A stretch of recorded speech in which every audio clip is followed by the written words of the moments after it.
نیت کتنی بھی اچھی ہو، دنیا تمہیں تمہارے دکھاوے سے جانتی ہے، اور دکھاوا کتنا بھی اچھا ہو، اللہ تم کو تمہاری نیت سے جانتا ہے۔ ہمیں سب سے زیادہ تکلیف اس وقت ہوتی ہے جب اللہ ہمیں کسی کا اصلی رنگ دکھاتا ہے اور ہم بار بار حقیقت کو ماننے سے انکار کرتے ہیں۔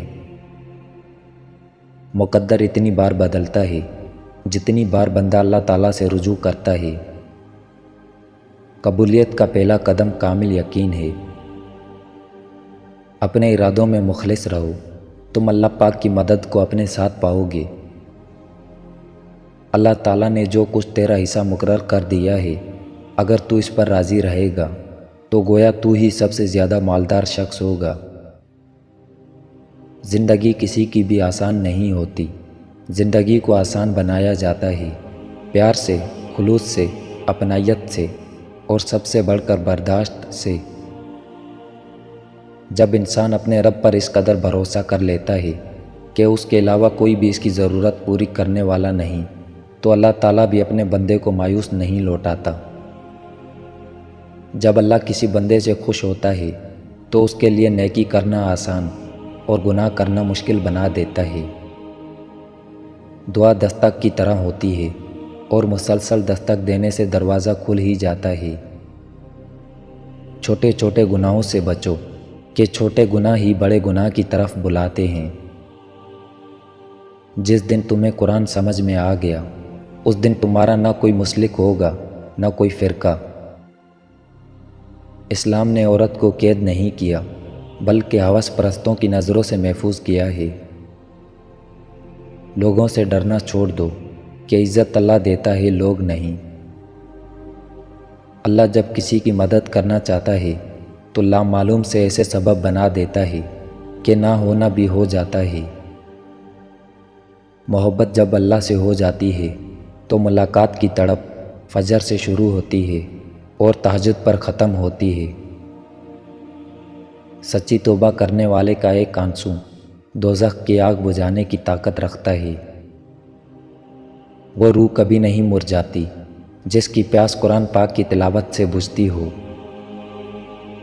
اللہ سے اللہ کے وہی بندے ڈرتے ہیں جو اس کی عظمت کا علم رکھتے ہیں۔ آزمائش اللہ اذیت دینے کے لیے نہیں ڈالتا، بلکہ کچھ سکھانے کے لیے ڈالتا ہے۔ جتنی جلدی سیکھ جاؤ گے اتنی ہی جلدی وہ دور ہو جائے گی۔ صرف انسانوں سے حوصلہ افزائی کی امید رکھو گے تو ضرور مایوس ہو جاؤ گے، اور جو لوگ محنت اپنے اللہ سے اجر پانے کے لیے کرتے ہیں وہ کبھی مایوسی کا سامنا نہیں کرتے۔ ایک وقت آتا ہے کہ نہ کوئی اچھا لگتا ہے، نہ برا، نہ صحیح، نہ غلط، کیونکہ وہ دل سے اتر چکا ہوتا ہے، تو پھر اس سے نہ ہی نفرت ہوتی ہے نہ ہی محبت رہتی ہے۔ وہ عطا کرے تو شکر اس کا، وہ نہ دے تو ملال نہیں۔ میرے رب کے فیصلے کمال ہیں، ان فیصلوں میں زوال نہیں۔ اگر عبادت کرنے کے بعد بھی تم پر مشکلیں آ رہی ہیں تو اللہ کا شکر ادا کرو، کیونکہ اس نے تمہیں پسند کر لیا ہے۔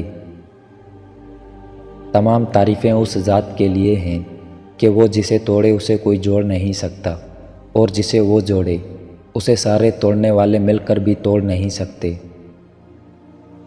کھجور کی گٹلی پر باریک سا جالی نما ایک چھلکا ہوتا ہے جسے قطمیر کہتے ہیں۔ اللہ فرماتا ہے انسان اس کا بھی مالک نہیں، پھر عقل کیسی؟ تہلکہ مچا دیتی ہیں فرش آسمانی پر محبت جب جوانی میں اللہ کا نام لیتی ہے۔ جو شخص پابندی سے استغفار کرتا رہے، اللہ تعالیٰ اس کے لیے ہر تنگی سے نکلنے کا راستہ بنا دیتا ہے۔ تم جنت نہ مانگو، بلکہ تم دنیا میں ایسے کام کرو کہ جنت تم کو مانگے۔ جو شخص اپنا راز چھپاتا ہے وہ اپنا اختیار اپنے ہاتھ میں رکھتا ہے۔